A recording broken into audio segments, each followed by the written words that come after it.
Pembalap mulai kepanasan di tes MotoGP Mandalika. Sejumlah pembalap seperti Fabio Quartararo dan George Martin mulai kepanasan dalam menjalani tes MotoGP Mandalika 2022 di sirkuit Mandalika pada hari kedua Sabtu 12 Februari. Sebelum tes hari kedua dimulai, perkiraan cuaca menyebutkan kondisi di Mandalika berawan sejak pagi hari.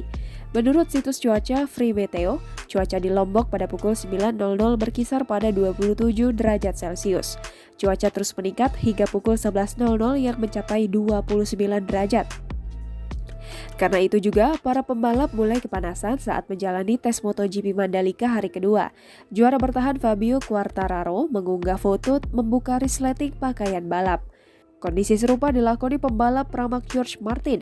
Pembalap asal Spanyol itu melakukan hal yang sedikit konyol dibanding Quartararo dengan membuka setengah baju di depan kipas angin. Aleix Espargaro dari Aprilia juga mengalami nasib yang sama. Saudara kandung Pol Espargaro itu berendam pada bak kecil guna menjaga suhu tubuh dari cuaca panas di Mandalika. Di luar pembalap yang mulai kepanasan, Repsol Honda mengunggah kondisi Mandalika yang mendung pada pukul 11.41 waktu Indonesia Barat. Tidak berselang lama, situs berita Crash juga menampilkan video awan gelap yang jadi pertanda akan datang hujan pada siang hari. Situs BMKG menampilkan perakiraan cuaca di Kecamatan Praya yang merupakan lokasi sirkuit Mandalika pada pukul 11.00 waktu Indonesia Tengah.